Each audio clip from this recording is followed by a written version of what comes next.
Hi hello welcome to Kiran TV news. మనతో పాటు NRI TDP నాయకులు యష్ గారు ఉన్నారు. టీటీడీకి సంబంధించినటువంటి గీ ఇష్యూ మీద ఎక్కడా కూడా బాధపడినట్టు కానీ పశ్చాత్తాపడినట్టు కానీ వైఎస్ఆర్సీపీ కనిపించట్లేదు. పైగా ఇంకా హోమాలు, రాస్తారోకలు, ధర్నాలు, కొబ్బరికాయలు, దీక్షలు చాలా గొప్పగా చేసుకుంటుంది. దీనికి పవన్ కళ్యాణ్ గారు, చంద్రబాబు నాయుడు గారే క్షమాపణ చెప్పాలనేటువంటి పరిస్థితి కనిపిస్తుంది. ఒకసారి మన యష్ గారిని అడిగి తెలుసుకుందాం. సార్ నమస్తే. నమస్కారం సార్, మీరు చూసి ఉండొచ్చు, టీటీడీకి సంబంధించి నిజంగా ఇంత దుర్మార్గం ఎప్పుడూ చూడలేదు. బట్ కాకపోతే అది నెయ్యి అనే పదార్థం అని కూడా వాడకూడదు మనం, ఎందుకంటే నెయ్యి కాదు కాబట్టి. పాలు అనే పదార్థమే దాంట్లో వాడలేదు. 100% అంటే కల్తీ జరిగింది అంటే ఓ 50%, ఓ 90% కెమికల్స్ వాడారు, మిగతా ఒక 10%, 1% ఉందనుకోవచ్చు. బట్ ఎక్కడ 1% కూడా లేదు. ఎలా చూస్తారు సార్ అసలు? బేసిక్స్ తెలుసుకోవాలి మనం. యాక్చువల్గా జగన్మోహన్ రెడ్డి అనే వ్యక్తి హిందూ వ్యతిరేకి. జగన్ రెడ్డి ముఖ్యమంత్రి అయిన తర్వాత హిందూ దేవాలయాల్లో ఎప్పుడూ లేనట్టుగా అన్యమతస్తులు నియమించి వాళ్ళ ద్వారా హిందూ దేవాలయాన్ని సర్వనాశనం చేయడానికి పాల్పడ్డాడు. ఈ రోజు వరకు ఏడుకొండల వెంకటేశ్వర స్వామి జోలికెళ్ళిన వాడు ఎవ్వడు కూడా బతికి బట్ట కట్టినట్టు లేదు. జగన్మోహన్ రెడ్డి పతనం జగన్మోహన్ రెడ్డి రాసుకున్నాడు. ఈరోజు జగన్మోహన్ రెడ్డి ముఖ్యమంత్రి అయిన తర్వాత మొత్తం యావత్ హిందూ ప్రజానికాల మీద పగబట్టాడు లిటరల్గా. వేరే కులాల్ని పెంచాడా, వేరే కులాలను తగ్గించాడా, ఇది అప్రస్తుతం ఇప్పుడు. కానీ హిందువులని నాశనం చేద్దాము, ఆ మతాన్ని దెబ్బకొడదాము అనే కంకణం కట్టుకొని పనిచేసిన విషయాలు మనం గత 5 సంవత్సరాలు చూసాం. ఎందుకంటే హిందూ దేవాలయాల మీద దాడులు, రథాలు తగలబెట్టము, అదేవిధంగా విగ్రహాలు ధ్వంసం చేయటము, అదేవిధంగా మెడలు తీసేయటము, ఇలా ఎన్నో చూసాం. 1 కాదు 2 కాదు, కొలలు చూసాం. ఇప్పుడు జగన్మోహన్ రెడ్డి అండ్ కో ఆడుతున్న నాటకం ఏంటంటే నెయ్యి కల్తీ కాలేదు అని ప్రజలు నమ్మించే ప్రయత్నం చేస్తున్నారు. ఆల్రెడీ సిట్ రిపోర్ట్ చాలా క్లియర్ గా చెప్పింది, అసలు నెయ్యే కాదు, పాలతో నెయ్యే తయారు కాలేదు, అసలు ఎక్కడ అది కెమికల్స్ తో తయారైన నెయ్యిది అని చెప్పి చాలా కేటగారికల్ గా సిట్ రిపోర్ట్ లో ఇస్తే అసలు పాలు కొనే ఇది కూడా అసలు భోలే బాబా డైరీ అనే వాడి దగ్గర వాళ్ళు ఆవులే లేవంట. అసలు ఆవులే లేని డైరీ దగ్గర నుంచి పాలు తీసుకొచ్చారంటే ఎంత అరాచకం అది. ఇంకా పోతే జగన్మోహన్ రెడ్డి ఒక రాజకీయ స్ట్రాటజీ చేస్తాడండి. ఏం రాజకీయ స్ట్రాటజీ అంటే ఏదైనా అబద్ధాన్ని 100 సార్లు పదే పదే పదే పదే అమాయక ఫేస్ పెట్టుకొని అమాయకుడిలాగా ఆయనంత ఇంకా మంచోడు లేనట్టుగా నటిస్తూ చెప్పే ప్రయత్నం చేస్తున్నాడు. జగన్మోహన్ రెడ్డి ఓడిపోయిన తర్వాత కరెక్ట్గా 6 నెలలకో 5 నెలలకో ఒక జనరల్ బాడీ మీటింగ్ పెట్టుకున్నారు. కార్యకర్తలకి జగన్మోహన్ రెడ్డి ఏం దిశానిర్దేశం చేశాడంటే 3 అంశాల ప్రాతిపదికన దిశానిర్దేశం చేశాడు. ఒకటి, కులాల మధ్యలో కుంపట్లో పెట్టి ప్రజలను రెచ్చగొట్టే ప్రయత్నం చేయటము. రెండోది, ఏదైనా సరే తెలుగుదేశం పార్టీ అచీవ్మెంట్స్ ఏదైనా సరే అది మన హయాంలోనే స్టార్ట్ అయినాయి అని చెప్పే ప్రయత్నం చేయటం. ఓకే, ప్రజల్లోకి అది బలంగా తీసుకెళ్ళి చెప్పడం. అదేవిధంగా ఎక్కడైతే ఈ గంజాయి, ఈ బ్లేడ్ బ్యాచ్లు ఎప్పుడైతే బయటకు వచ్చి అవన్నీ పట్టుబడుతున్నారు, ఇవన్నీ జరుగుతున్నాయి, వైసీపీ వాళ్ళు ఎప్పుడైతే లైమ్ లైట్ లోకి వస్తున్నారో ఎమ్మటి టీడీపీ వాళ్ళ మీద బురద జల్లే కార్యక్రమం చేయమని చెప్పి 3 అంశాల ప్రాతిపదికన జగన్మోహన్ రెడ్డి వాళ్ళకి దిశానిర్దేశం చేశాడు. మీరు చూస్తే జగన్మోహన్ రెడ్డి ఓడిపోయినప్పటి నుంచి ఇప్పుడు చూస్తే వాళ్ళు పదే పదే అబద్ధాలే చెప్తున్నారు, ఎక్కడ నిజం చెప్పట్లా. ఇంకో వరస్ట్ థింగ్ ఏంటంటే జగన్మోహన్ రెడ్డి బాబాయిని చంపేసిన విషయం అందరికి తెలిసిందే. జగన్మోహన్ రెడ్డి బాబాయిని చంపేసి ఆ కత్తి మా చేతిలో పెట్టేశాడు. అర్థమైందా? గూగుల్ మెయిన్ తీసుకొస్తే ఆ క్రెడిట్ మాత్రం జగన్మోహన్ రెడ్డి తీసుకుంటున్నాడు. గులికరాయి వాళ్ళే కొట్టుకొని అది మా మీద వేసేశారు. కోడికత్తి వాళ్ళే చేసుకొని అది మా మీద వేసేసారు. ఇలా చెప్పుకుంటూ పోతే చాలా ఉన్నాయి. ఆఖరికి కన్న తల్లి టైర్లు బ్లాస్ట్ చేసి కూడా అది మేమే చేసామని చెప్పే దుస్థితికి వచ్చారు జగన్మోహన్ రెడ్డి. ఈరోజు ఏది మంచి జరిగినా అన్ని క్రెడిట్ వాడు తీసుకుంటున్నాడు, ఏది అరాచకం జరిగినా అన్ని మా చేతిలో పెట్టే ప్రయత్నం చేస్తున్నారు. ఇప్పటికీ కూడా ఆంధ్రప్రదేశ్ రాష్ట్ర ప్రజలు జగన్మోహన్ రెడ్డి చెప్పే మాటలు నమ్ముతారు అని జగన్మోహన్ రెడ్డి అనుకుంటున్నాడంటే జగన్మోహన్ రెడ్డి ఇంత అమాయకుడు అనుకోవాలా లేదా సైకో అనుకోవాలా నాకు అర్థం కావట్లా. అంటే ఇక్కడ మీరు వెంకటేశ్వర స్వామి సంబంధించి అంటే ఎంతో మంది చాలా మొక్కుకుని ఎన్నో బాధలు చెప్పుకోవటానికి, వాళ్ళు ఏదైనా ఒక సంతోషం వచ్చినా బాధ వచ్చినా అక్కడికి వెళ్ళి చెప్పుకోవడానికి ఉంటుంది. సాక్షాత్తు ఆ శ్రీ మహావిష్ణువే కలియుగ దైవంగా అక్కడ వచ్చి ఆయన కొలువై ఉన్నారు. ఆయనకి పెట్టేటువంటి ప్రసాదంలో ఈ నెయ్యిని తయారు చేస్తారు. ఎన్నో స్కాములు చేసి ఉండొచ్చు సార్. ఈ గాలిని దూసుకోవచ్చు, నీరుని దూసుకోవచ్చు, భూమిని దూసుకోవచ్చు. ఆఖరికి ఒక దైవంగా భావించేటువంటి వెంకటేశ్వర స్వామి దగ్గర కూడా ఆ శాలువాల దగ్గర ఇవే స్కామ్, ఇది ఒక 250 కోట్లు చేసి కూడా ఇంత నిజాయితీగా ఇంత నిక్కచ్చిగా బయటకు వచ్చి ఇవన్నీ చేస్తున్నారంటే అసలు ఏమనుకోవాలి సార్? జగన్మోహన్ రెడ్డి ఈ రోజు వరకు ఏ రోజైనా సరే సతీ సమేతంగా వెళ్ళి ఏడుకొండల లేదు. వెంకటేశ్వర స్వామికి ప్రభుత్వం తరపున బట్టలు పెట్టిన దాఖలాలు చూసారా? లేదు. లేదు. అసలైతే రైట్. ఇంట్లో సెట్ ఏపిచ్చుకుంటారు గానీ అది. ఆఖరికి దౌర్భాగ్యం ఏంటంటే భూప్రపంచం మీద ఎవ్వడు గూడా ఆఖరికి ప్రధానమంత్రే వెంకటేశ్వర స్వామి దగ్గరికొస్తారు. ఆ! కానీ మా దరిద్రం ఏంటంటే మా రాష్ట్రంలో ఒక అవినీతిపరుడు, ఒక ముఖ్యమంత్రి కావటం, వెంకటేశ్వర స్వామి దగ్గరికి ఎళ్ళక, వెంకటేశ్వర స్వామినే ఆ ఇంట్లో తెచ్చిపెట్టుకొని సెట్టేసుకునే దౌర్భాగ్య పరిస్థితికొచ్చాడు. ఆయన హిందూ మతాన్ని నమ్మడండి. హిందూ మతాన్ని నమ్మనోడు వెంకటేశ్వర స్వామి పెట్టే ప్రసాదంలో ఏం జరిగినా నాకెందుకులే అని అనుకుంటాడు. శాలువాల విషయంలో గానివ్వండి, అర్చనల విషయంలో గానివ్వండి, దర్శనాల విషయంలో గానివ్వండి, ఒకటి కాదు, రకరకాల 2 కాదు. గత 5 సంవత్సరాల్లో ఒక ఎమ్మెల్యే లెటర్ మీద రోజుకి 100 మంది దర్శనాలకెళ్ళేవాళ్ళు. అబ్బబ్బబ్బా! పైన కింద 10, 10, 10, 10 రాసేసి ఉండేవాళ్ళు అట్లా. ఎంత అరాచకం సృష్టించారో అంత అరాచకం సృష్టించారు.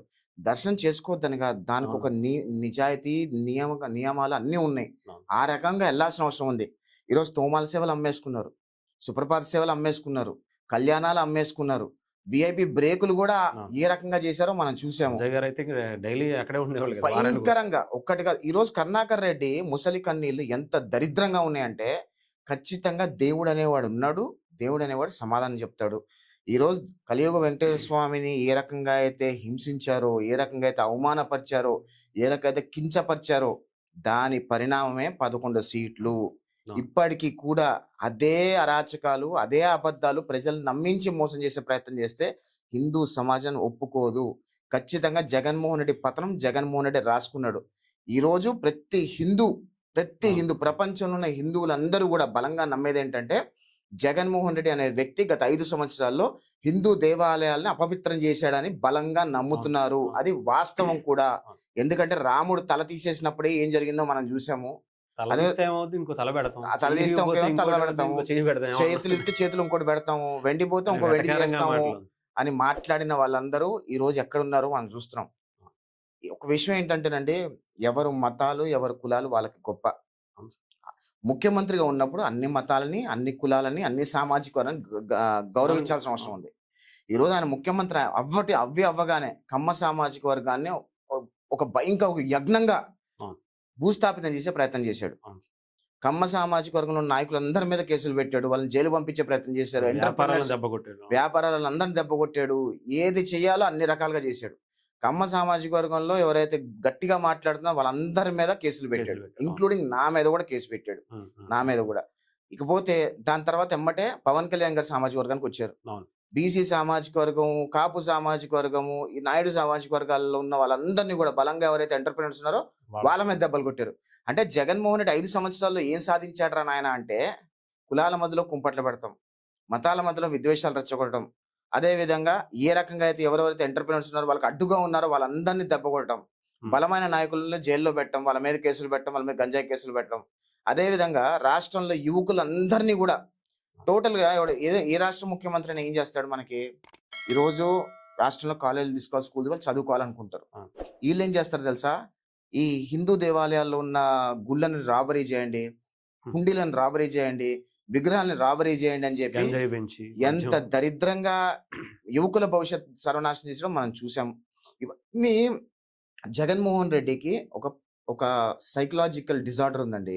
అదేంటి అంటే ఆయన ఒకటొద్దు అని అనుకుంటే ఎంత ఎక్స్‌ట్రీమ్‌కైనా ఎళ్లి దాన్ని ఎలిమినేట్ చేయడానికి ట్రై చేస్తాడు.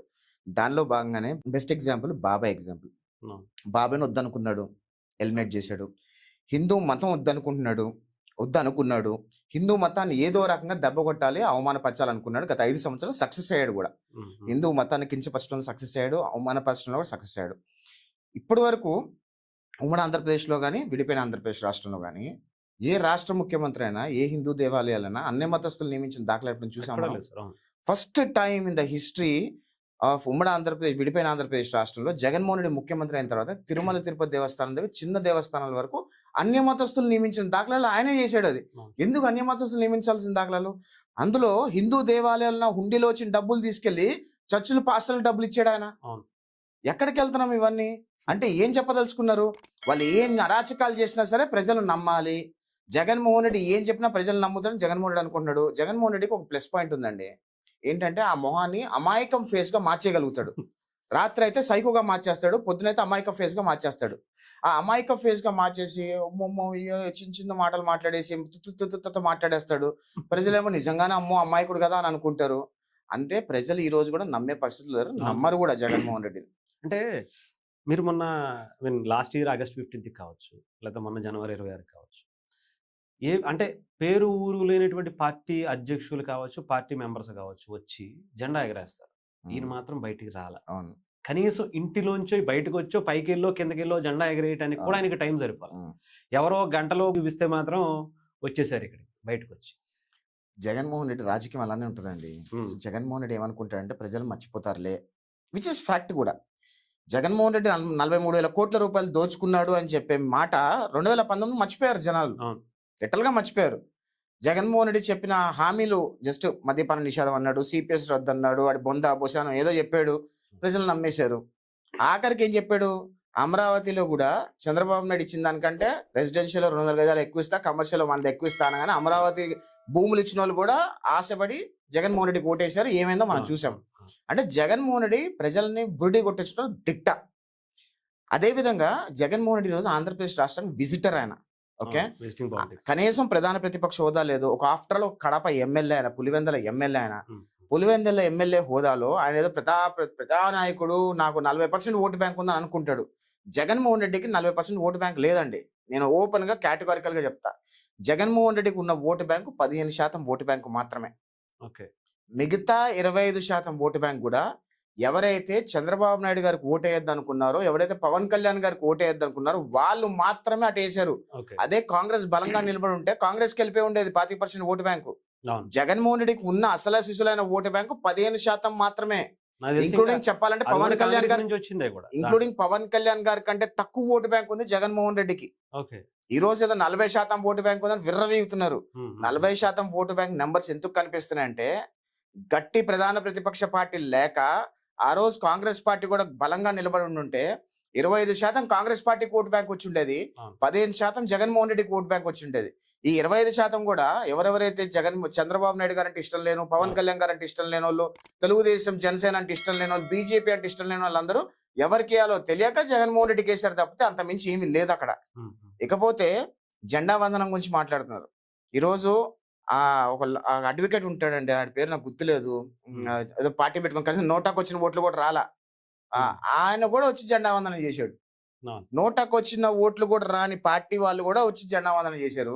అవును. జగన్మోహన్ రెడ్డికి నాకు 40% ఓటు బ్యాంక్ ఉందని చెప్పుకుంటున్నాడు. అసలు శిశులైన 15% ఓటు బ్యాంక్ ఉన్నా గానీ హ్మ్. ఆయన మాత్రం అక్కడ బెంగుళూరు ప్యాలెస్ లో కూర్చొని ఎంజాయ్ చేస్తా అక్కడ కనీసం బెంగుళూరు ప్యాలెస్ లో అయినా పైన ఆ ప్యాలెస్ లో ఎగరేసి పైకి వచ్చి జస్ట్ ఒక జెండా ఎగరేసి అలా అలా సోషల్ ఫోటోలు మీడియా పెట్టుకోవచ్చు. కంటెంట్ ఇస్తే అయిపోయేది కదా. ఆ! ఎందుకు చేయట్లేదంటే భారతదేశం మీద గౌరవం లేదు, రాష్ట్రం మీద గౌరవం లేదు, ఆ కులం మీద గౌరవం లేదు, మతం మీద గౌరవం లేదు, ప్రాంతం మీద గౌరవం లేదు, కనీసం రాష్ట్రం మీద కూడా గౌరవం లేదు.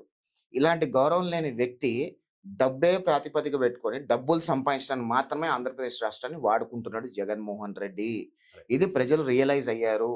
ఆంధ్రప్రదేశ్ రాష్ట్రాన్ని ఒక మనీ పాకెట్ గా తయారు చేసుకొని ఆయన కావాల్సిన డబ్బు వనరులన్నీ సమకూర్చుకోవడానికి మాత్రమే ఆంధ్రప్రదేశ్ రాష్ట్రం రాజకీయం చేస్తున్నాడు.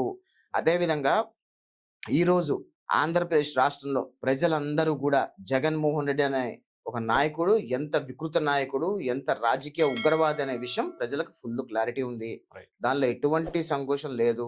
ప్రజలకు ఐడియా ఉంది కాబట్టి వచ్చే ఎలక్షన్ లో కూడా వాళ్ళ సమాధానాలు ఏ రకంగా చెప్పాలో వీళ్ళు ఈ రకంగానే బిహేవ్ చేస్తున్నారు. ఇప్పుడు కరుణాకర్ రెడ్డి, అదేవిధంగా ఇంకా వేరే వేరే నాయకులు వాళ్ళందరూ ఈ రకంగా బిహేవ్ చేస్తున్నారు అనుకోండి, ఖచ్చితంగా వచ్చే ఎలక్షన్ లో ప్రజలు చూపిస్తారు ఆన్సర్స్ కూడా. ఓకే.